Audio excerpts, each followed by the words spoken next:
الحمد للہ رب العالمین والصلاة والسلام علی سید الانبیاء والمرسلین اما بعد فاعوذ باللہ من الشیطان الرجیم بسم اللہ الرحمن الرحیم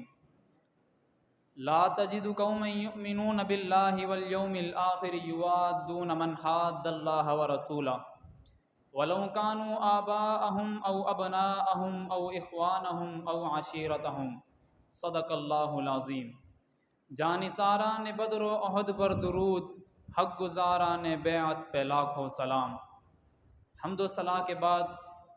مجھے آج جس عظیم موضوع پر لب تکلم کو جنبش دینے کی سعادت حاصل ہو رہی ہے، اس کا عنوان سخن ہے تحفظ ناموس رسالت اور ہماری ذمہ داریاں۔ حضرات محترم، سب سے پہلے ہم یہ جان لیتے ہیں کہ ناموس کا معنی کیا ہے، تاکہ ہمیں آگاہی حاصل ہو سکے کہ ناموس کہتے کسے ہیں۔ لفظ ناموس کثرت سے استعمال ہونے والا لفظ ہے کہ جس کا معنی ہے عزت و احترام، تعظیم و توقیر۔ تو جب کہا جاتا ہے ناموس رسالت صلی اللہ تعالی علیہ وسلم، تو اس سے مراد ہوتا ہے تعظیم مصطفیٰ صلی اللہ تعالی علیہ وسلم۔ اور ناموس رسالت کے دائرے میں ہر وہ چیز شامل ہے جو آپ علیہ الصلاۃ والسلام سے منسلک ہو جائے اور جس کی نسبت آپ کی طرف ہو جائے۔ حضرات محترم، تحفظ ناموس رسالت در حقیقت ایمان، اسلام، قرآن، عقیدہ، اعمال ہر چیز سے مقدم ہے، اور ناموس رسالت کا تحفظ زندگی کی ہر سانس کے ساتھ ہر لمحہ، ہر دقیقہ، ہر گھڑی فرض ہے۔ کیونکہ اگر ناموس رسالت کا تحفظ نہ ہوا، اذان، نماز، مسجد و مدرسہ، دین، کوئی بھی چیز محفوظ نہیں، اور اللہ رب العالمین جل جلالہ وعم نوالہ وعظم شانہ نہ صرف یہ کہ عبارت الناس کے طور پر تعظیم مصطفیٰ علیہ السلام کا حکم دیا، بلکہ اس کے ساتھ ساتھ اشارت الناس کے طور پر اس امر کو لازم قرار دیا کہ توہین اور اہانت، تحقیر کرنے والے کے ناپاک وجود سے اس سرزمین کو پاک کر دیا جائے۔ حضرات محترم، حضرت ابن عمر رضی اللہ تعالی عنہ سے کسی نے فتویٰ پوچھا، کہا کہ فلاں شخص نے حضور علیہ الصلاۃ والسلام کی شان میں گستاخی کی ہے، اس کا کیا حکم ہے؟ تو آپ نے فرمایا پہلے جا کر اس کو قتل کرو، پھر آ کر مسئلہ پوچھنا۔ حضرات محترم، حرمت مصطفیٰ، تعظیم مصطفیٰ کی پاسبانی کے بغیر نہ ہمارا ایمان مفید ہے، نہ ہمارا عمل مفید ہے، اور اللہ رب العالمین جل جلالہ وعم نوالہ وعظم شانہ حضور علیہ الصلاۃ والسلام کی تعظیم و توقیر کی اہمیت کو بیان کرتے ہوئے فرماتا ہے کہ انا ارسلناک شاہدا ومبشرا ونذیرا، کہ بے شک ہم نے آپ کو بھیجا گواہ بنا کر، ڈر سنانے والا اور خوشخبری دینے والا۔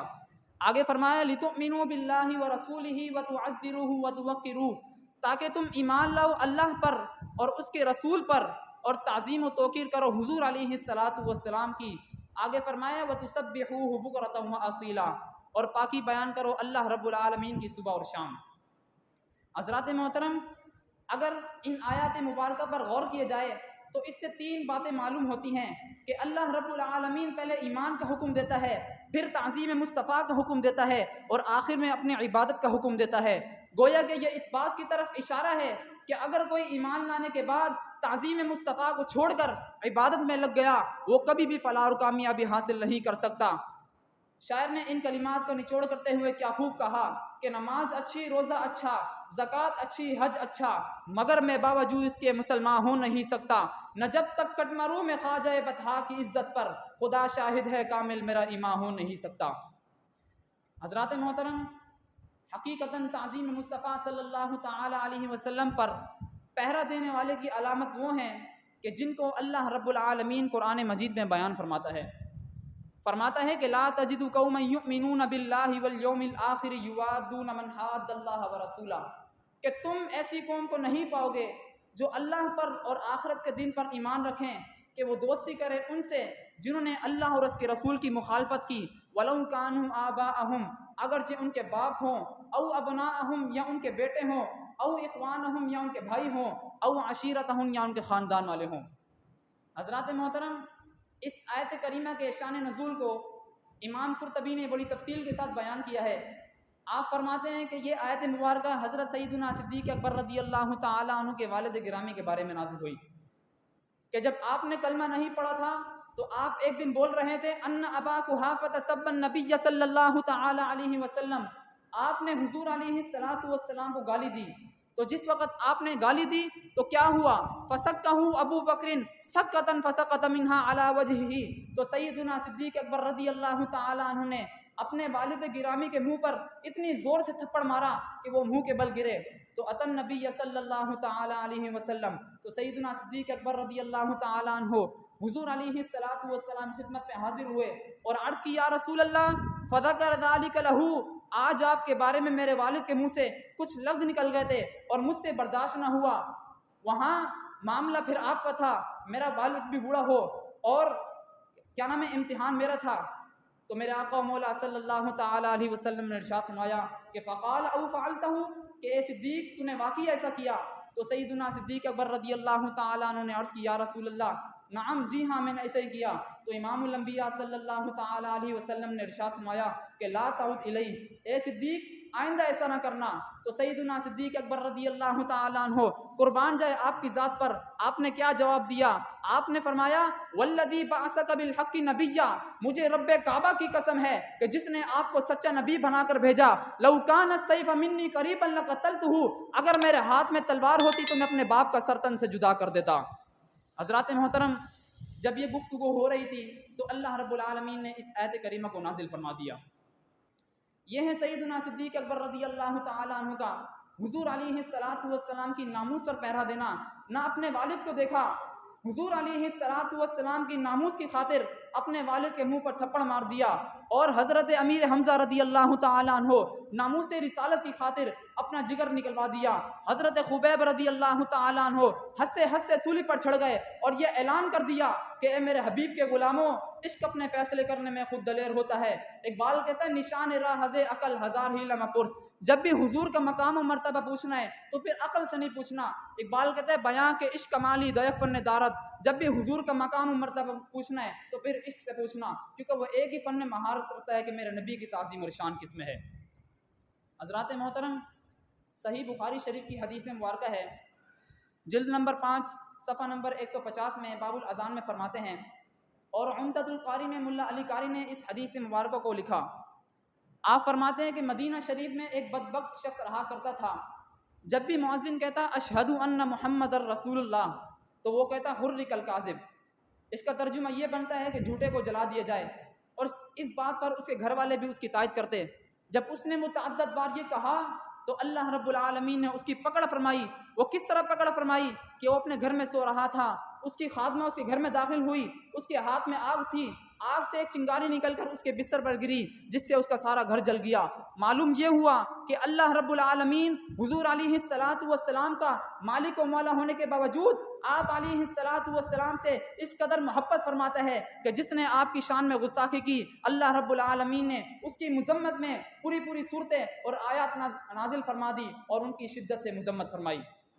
حضرات محترم، بہت سے ایسے معاملات ہیں کہ جن میں کفار کو ڈھیل دی گئی، حتیٰ کہ شرک کے معاملے میں،